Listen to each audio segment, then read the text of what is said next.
What's good, my man? What's going on, brother? How you doing, bro? I'm all right. You? I'm good, man. Yo, appreciate you for coming through. Absolutely. Appreciate you for blessing us with this. Man, you making $500,000 in a year, me hearing that absolutely blew my mind. I blew mine too. That's crazy. I tell you that much.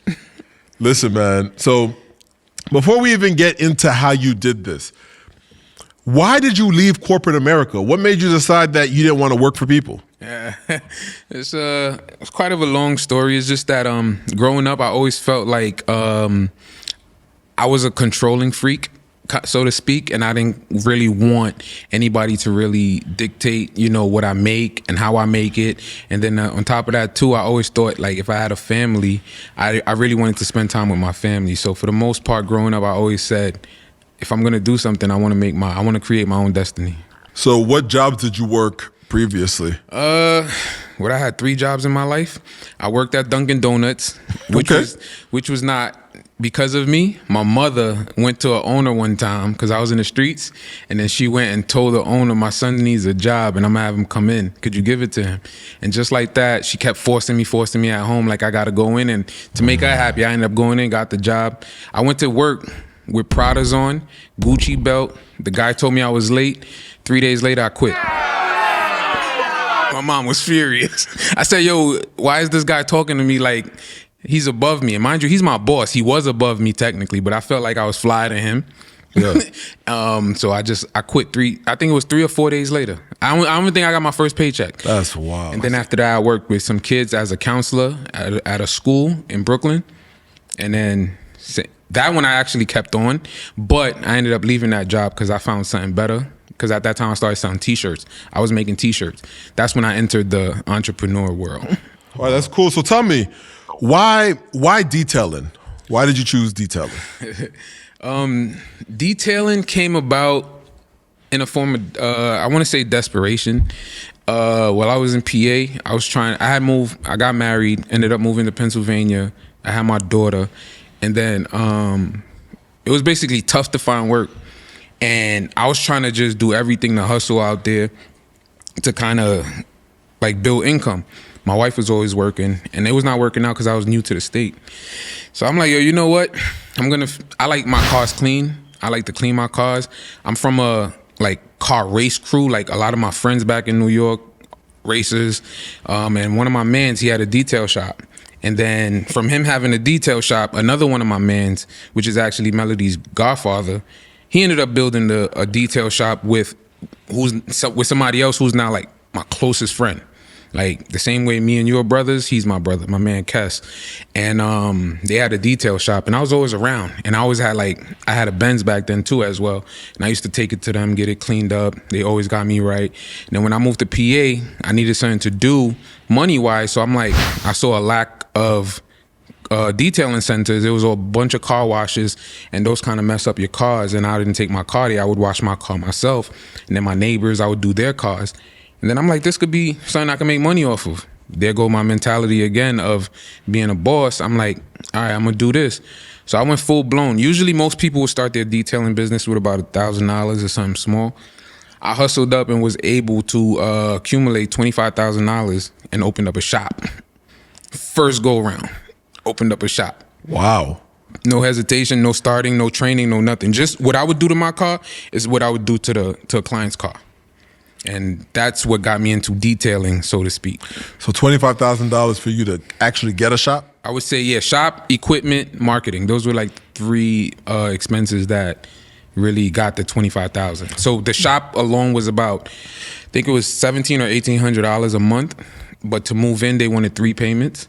So I had to give them that. And then equipment. I'm a person that like nice things. I like top of the line things. And with the detailing stuff, I could have went cheap. I went full-blown expensive. I could have got a $300 pressure washer. I bought a $950 pressure washer, just to give you an idea of where I went with the shop. Yeah. But I know now you're doing the mobile detailing now. Yeah. So you don't have a shop. So tell me, if you were to start tomorrow, how much would you think it would cost you if you were starting from zero? Okay. And wanted to start with this. Not going with the top of the line. Let's go. We're not going to go to the bottom either. Okay. Let's go mid-grade. Mid-grade. Okay. Mid-grade, if I was starting off, I'll say about maybe 7 to 10 grand. Seven. Oh, wrapping. You got to wrap your vehicle, which is a form of marketing. You got to put if you decide to do if you decide to do it. If you don't, then that's $2,500 less. But if you do add that, then you up $2,500. So 7 to 10,000 this day and age will get you up and running. And that's with inflation. That's with inflation. So $7,000 to $10,000 to start a business that can make you $500,000 a year. Yeah, absolutely. And you're right about with inflation, because now that I think about it, my van setup is about $4,300. Because I did it before inflation. Wow. Yeah, my van setup right And that's talking about if you had to buy a van now, not if you already have a van. Exactly. Yep. That's with, yeah. So that's if you're buying a van outright, Yeah. you're probably starting somewhere between 7 to 10 if you have 0. If you have 0. If you have a van or a minivan, Probably like 2,800, 3,000. You could start this business right now. $3,000 investment for something that can make you 6 figures. Yeah. I mean, you make your money back immediately. What's the hardest thing about somebody to overcome if they're just starting in this? It depends on the person. Like me, I'm not a shy person, but I'm not a approach. Like, I don't approach people. Yeah. So that was my hindrance. It hinders me a lot because I watch people that, you know, they're jolly. They don't mind to go up and talk to people. Hey, I have a business. I have this going on. You should invest, or not even invest, but if you ever need your car detailed, let me know. I had to break out of that and start doing that. But at first, that was my hindrance because I was not doing that. I would see people and I would put cards on their cars and stuff like that, and then I expect it to work. But you need to have some type of enthusiasm to approach people and tell them what you do. Tell them how you can help them. If you see a dirty car, somebody's getting their kids in a car, approach them. That's what you need to do. And I wasn't doing that. That was not my style. I mean, that makes sense, man. Especially when you know that you're doing something that could benefit them. Yeah. You know, I think approaching makes you nervous if you feel like you're only in it for yourself. Like, I'm trying to get your money. Yeah. But if you realize, like, I have a service that you may need. Yeah. I'm just really offering a helping hand. Yeah. You know, I think it makes it a lot easier. Like, introverts can make the best entrepreneurs. That is true. And I'm not even gonna say I was an introvert. Well, you make a valid point. I wasn't an introvert. I was more so of to be honest with myself, I always felt like I'm that person. Like, I was always feeling like, well, I gotta go present my business to somebody. And that was a bad mentality. Like, you're supposed to know about me. How you gonna know about me and I never advertised to you? But I always felt like you're supposed to know about me. Even sometimes I would approach people and tell them about my detail business. Oh, wow, I never heard of this model. Like, you come to my house? I'm like, yeah. And back in my mind, I'm like, how you don't know about this? I see. I'm on Facebook. I'm on Instagram. Don't you know who I am? You know who I am? Terrible mentality, y'all. Y'all don't want to do that. No, you definitely don't want to do that, all right? But you're talking about talking to people straight up. But let's say I'm somebody who's shy. I'm not really good at talking to people face to face. How else do you gather your clients? Oh, that's my cup of tea. To be honest, like I said, I'm not the type to approach people. Yeah. But behind the scenes in the marketing game, I'm very big on it. I don't mind spending money on marketing. I will hire Google ads reps. I will hire Facebook ad reps. I would hire social media managers, because I'm not going to approach somebody, which is why I kind of feel the entitlement to be like, you don't know who I am? Like, I know I flooded your feed at some point, if you ever looked up car detailing. So that's how I was able to garner clients. That was my niche of social media marketing, Google ads, and Google My Business, which is the best thing any business should do. Big one, Google My Business. Google My Big Business, one. please. And so I would do everything from a marketing standpoint. And another one that helped me a lot, especially moving to new cities. If you're a person that's moving to new cities that you don't know, it's called EDDM, Every Door Direct Mail. That's by the U.S. Postal Service. Make sure I write that down. I'm gonna put it down below. Yeah, put it down below. EDDM, Every Door Direct Mail. If you have U.S. Postal Service in your area, you have EDDM. What it is you pay the Postal Service a fee. You tell them what zip code you want to target, or multiple zip codes you want to target, and they will flood that zip code within the mailer's route with your flyers or your posters or whatever it is that you're advertising. If you're going to a new town or you're starting a new business, I advise you to do that. anyone out there, please. So that's what I was doing. I was not approaching people hand to hand. Another thing too that really pulled me back from doing that was in Georgia, I started doing door knocking, of putting flyers and going to people's doors. They pulled out a shotgun on me. Oh man. Yeah. So somebody pulled out a gun, but I don't blame them because they didn't know what I was doing. I had no advertising, no nothing. Like, it was in a rural area, you know, and that's why I highly value shirts and things with your logos and things of that nature, because people know who you are. Because when I approached the door, I had a regular hoodie on, you know, dude came out, shotgun in hand. He said, "Oh my God, what are you doing here?" He was even scared. So I explained everything to him, and guess what? He became a client. Shout out to Tom. Wow, he became a client after. Yeah, he became a client. Yeah, I definitely did. That's an interesting story. Yeah, my man Tom Bueller. Wow. Yep. So that's big. So I know you said that you did.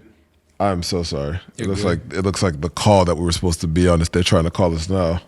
What call It's is 6 o'clock. Oh.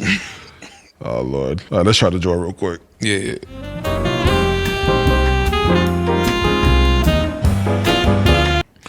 My screen got so much fingerprint. Yeah, I can see. It's the camera that showed me that the lights. I'm looking at The lights expose it, boy.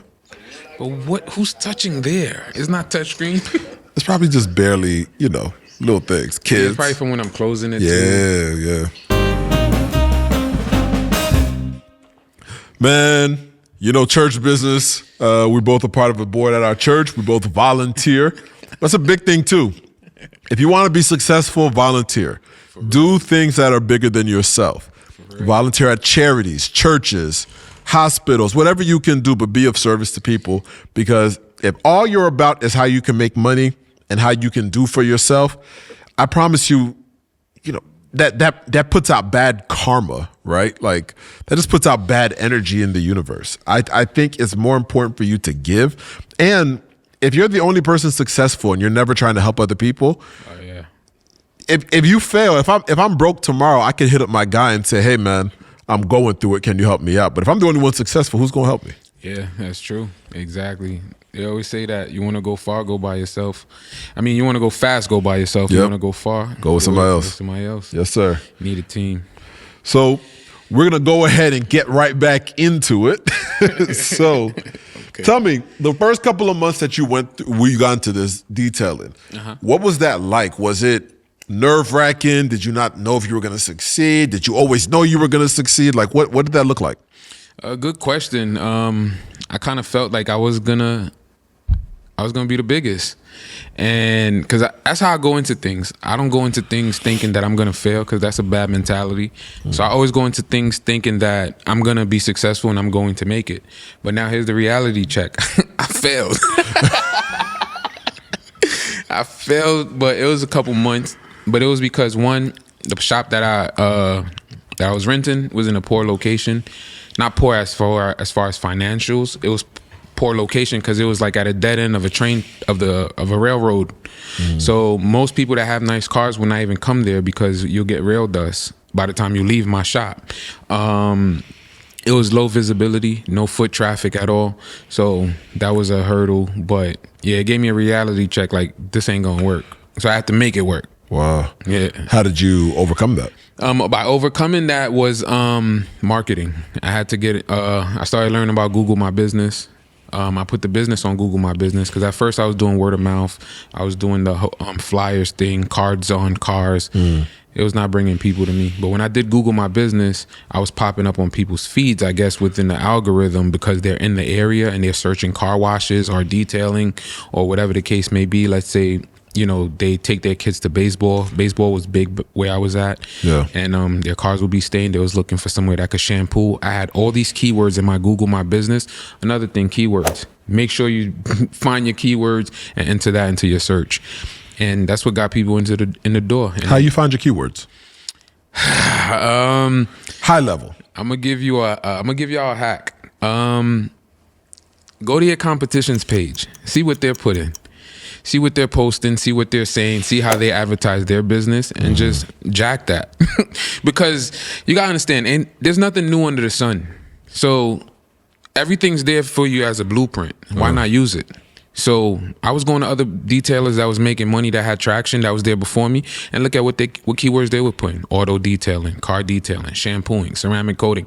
I was advertising ceramic coating, and I was not even doing that, but it got people into the door. And that's a whole nother story, but I ended up getting certified for ceramic coating, which certification don't mean nothing in detailing, but that's another story.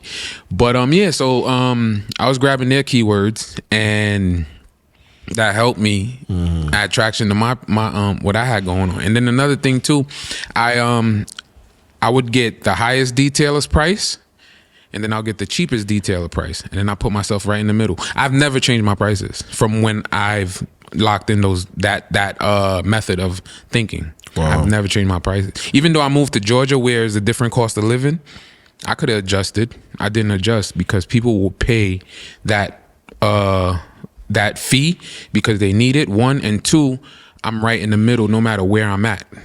Only place I would be like the cheapest is if I was in like LA or something, in Cali, because their numbers are crazy. In Georgia, you're one of the more expensive ones then. In Georgia, I do fall in an expensive bracket. And I'll tell y'all, since Marvin has been here, I mean, he's only done mobile detailing. Yeah. He's been extremely successful. I'm talking about from when he just started. So in seeing how successful you've been, is it safe to say that the market is not oversaturated? I'm glad you asked that, because a lot of people think the market is oversaturated because they see so much car washes, so much detailers, so much of these people just washing cars. It's not oversaturated. If you really calculate, it's probably like almost 20 billion cars out there. Like in my community alone, every household has about 4 cars. My household have 3. So you do the math. There's not a shortage of cars.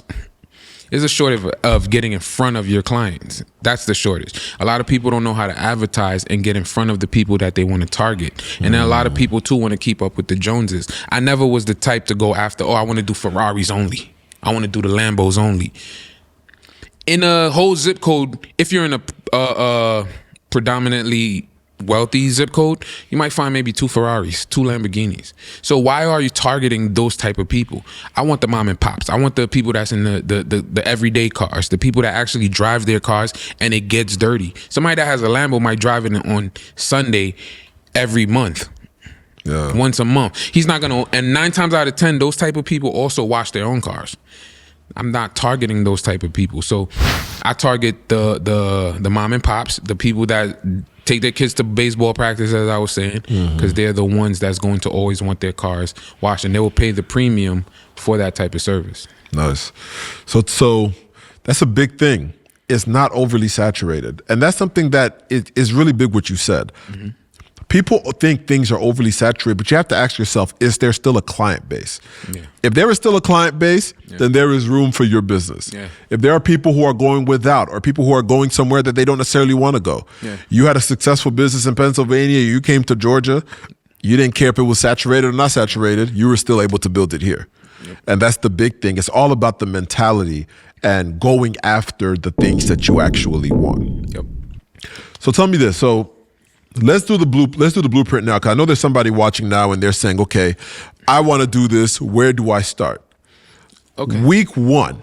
If I want to do this, tell me everything I need to accomplish week 1. Going week 1, you're going to want to get the proper tools. And I'm going to tell you, week 1, you're going to have to go, depending on your budget, you're going to have to get a vacuum. You're going to have to get a pressure washer.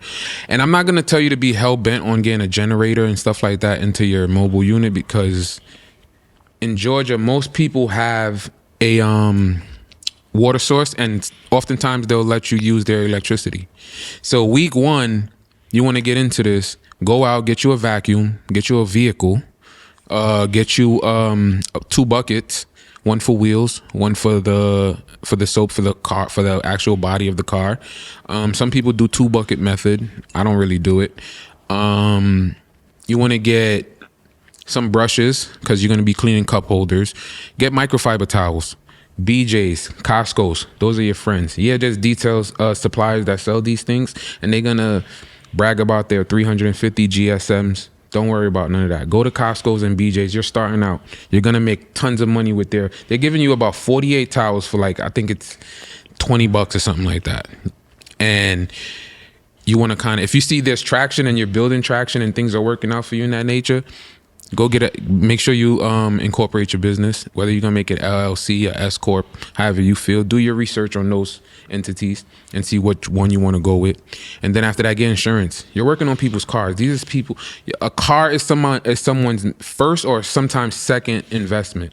You don't want to mess that up. And if you do want to mess that up, you want to have coverage for that. What kind of insurance would you get? Insurance, you could go through your regular insurance. I go through Geico. And it's $63 when I had first got it. Now it's when I came to Georgia, I got it again. It's $93, but that's because of inflation, and I don't know, maybe things are different here. But $93 a month. They give you something called Garage Keepers Insurance. You could get I got a BOP, which is a business owner's policy.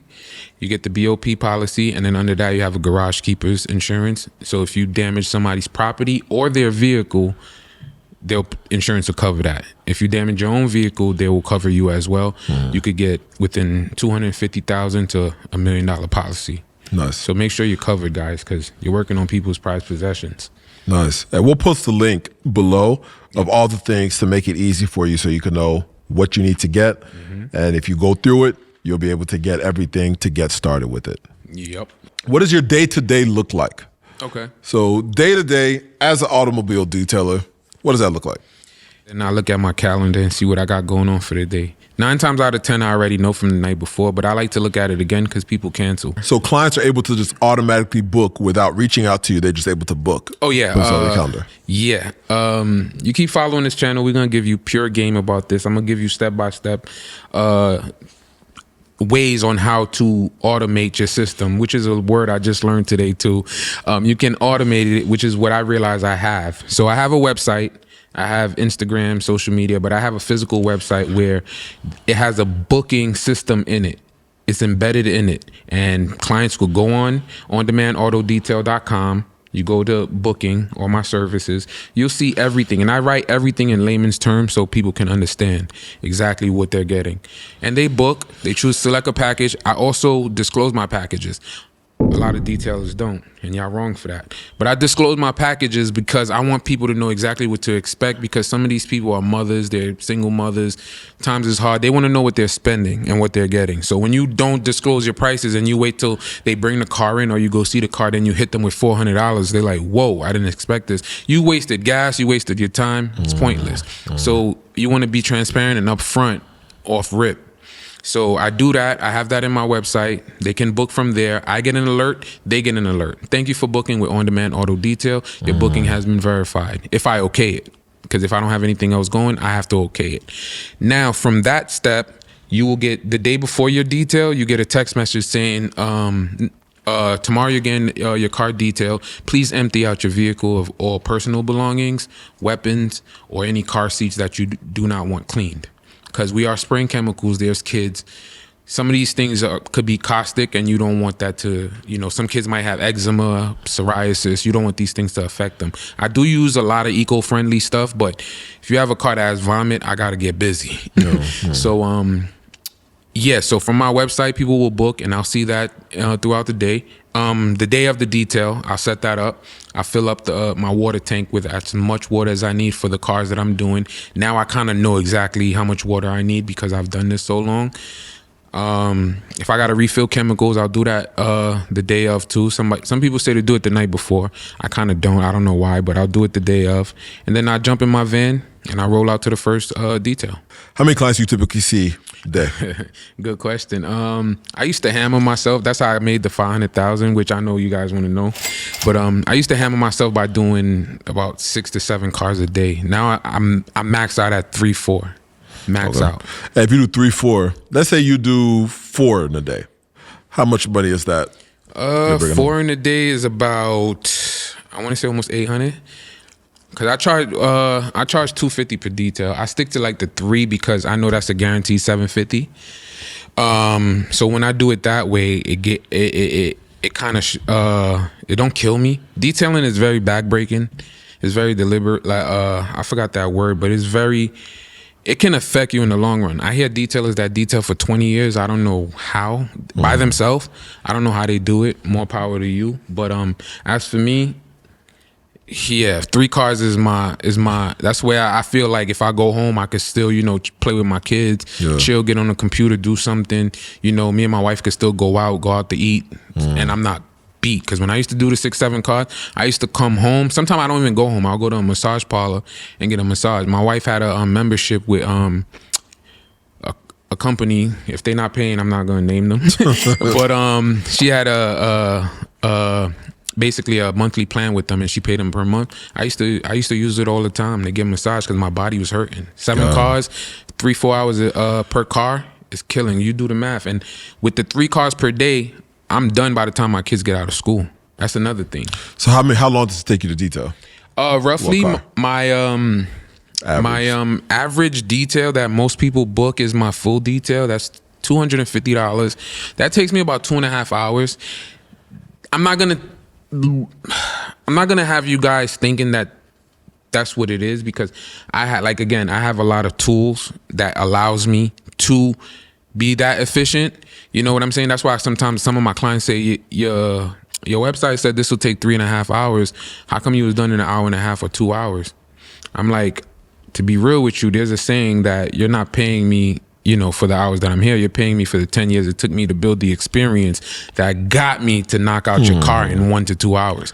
So that's something that you learn, tips of the trade. So I'm able to knock out a car in about 2.5 hours. If it's very dirty, maybe 3. If it's a minivan, about 3.5 hours. So about 2.5 to 3 hours, and about $250 for the details. So math is right around $80 an hour.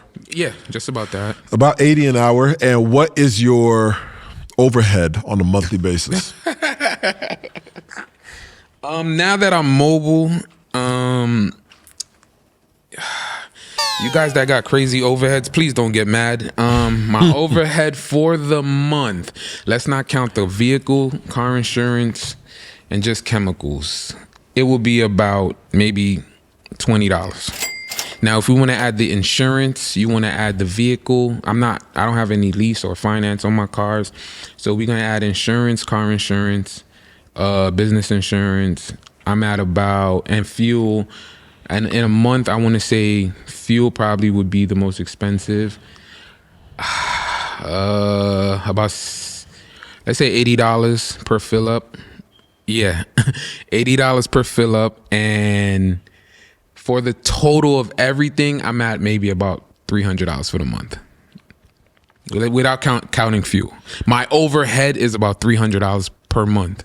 With insurance? Insurance. My insurance, I have 3 cars registered in the same insurance. So my policy is about $243 for all 3 cars. But I'm talking about just the detailing. Just the van itself is probably maybe about $36 on car insurance. So I'm talking about just the detailing, everything. Yeah, $300 for everything? Yeah, 300. Yeah, with your insurance for your van. My van insurance is about $36. Chemicals is about maybe $20, $30, if that. Because chemicals, I buy them in bulk. So if you do the math of the breakdown when you come to dilution ratios that I dilute my chemicals to, it brings you to about $20 a month. And so $300 a month. And that's insurance, van insurance, business insurance, and all the insurances. All the insurances combined and chemicals bring you about $300 a month. Any business owners who are out there, a business where you can earn $750, $1,000 a day. Because if you do 3 cars, right? You said 3, you try to do about 3, so that's $750. That's $750 per day.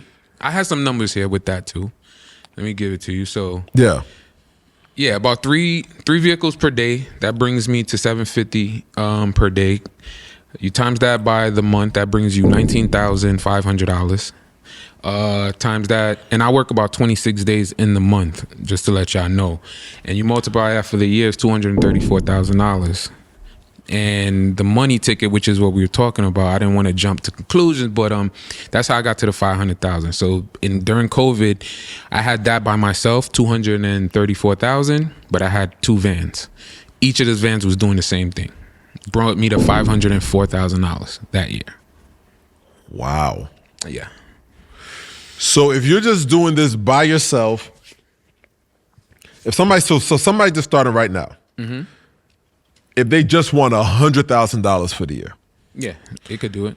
They could easily do it with just 2 cars a day, 5 days a week. Yeah, with 2 cars a day, they could achieve that. If you know what you're doing and your price, and my number one package is the $250 package. I do 3 cars per day with that. So if somebody's coming out and they're doing 2 cars at $250, that's $500 a month. I mean, $500 a day.